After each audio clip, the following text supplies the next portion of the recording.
Clara the Book Goddess, and I am so sorry I was unable to make videos for you this week, but I'm back at it with an original book tag. This is the Classics book tag, and the first question is Peter Pan. Pick a book with characters that run away to a fictional world.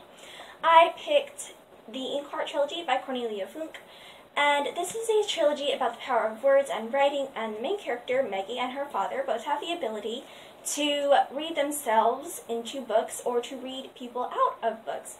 And in book 2, Maggie reads herself into the Ink world, which is the main settings for books 2 and 3. And I just love this trilogy so much, and I highly recommend it to any of you book lovers out there. So, great series. Question 2 is Pride and Prejudice, a book with a character you originally hated but then grew to love. For me, that's Jake Rosenblum from the 39 Clues, Cahill's versus Vespers. I can't put into words how much he annoyed me when he first came in. I just couldn't take him. He was such a know-it-all and snobby. Yes, guys, I normally have a thing for the snobby fictional guys. Arthur Pendragon, for instance, from Merlin. But this one, oh, he drove me so mad. And then he mellowed out and became this really cute, attractive guy, and I fell in love with him and would probably marry him. So yeah, that's Jake Rosenblum.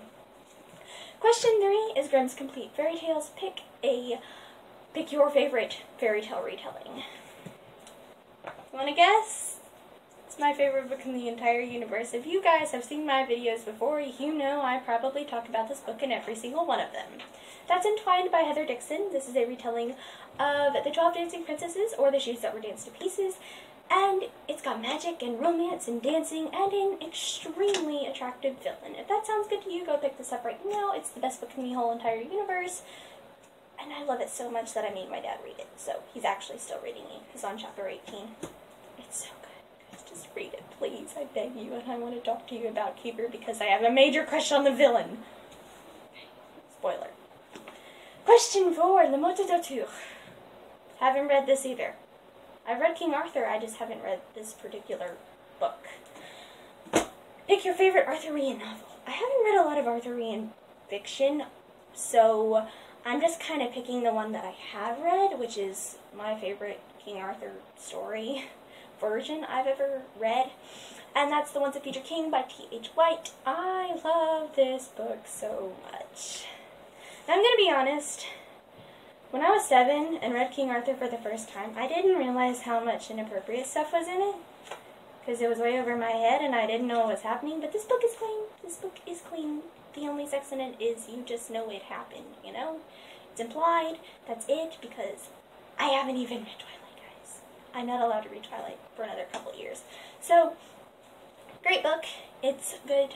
And just so good. And if you've never picked up a King Arthur book, start with this one because it's not the fancy, formal language of the Renaissance. Guys, it's modern language, and it's so good, and I highly suggest you read this. So, question 5, this is the last one. Homer's The Odyssey. I'm going to make a confession and say that I absolutely hate this book. I tried reading it and got to about chapter 10 or 11 and said, Mom, I just can't do it anymore. So, as much as I love Greek mythology, I couldn't make it through that. But the question is, pick a book that was influenced by the Greek myths. And for me, I am picking The Star-Touched Queen by Roshani Chokshi. Roshni, it's not Roshani. The A is actually silent. I learned that from an interview I saw with her a while ago. So, this book is a retelling of the Greek myth of Persephone and Hades, but it is influenced by Indian mythology, as well as ancient Greek, and it is such a beautiful story. It's got romance in it, and magic in it, and an attractive guy, because why do authors like to make their guys attractive? I don't know why, but they just do. And the book was amazing. It was an amazing story. I loved it so much. So, that's it for this book tag, and I don't know who I'm going to tag, so let's see. Let me tag Sam at Remix and Sam. I hope she'll do this tag. That would make me very happy. So Sam, if you see this, please do this tag. I will let you know the questions down below. And so, also, if you want to do this tag, feel free. I would be honored if you would do it. So that's it for this video. So thank you guys for watching, and don't forget to follow the blog and subscribe. Bye!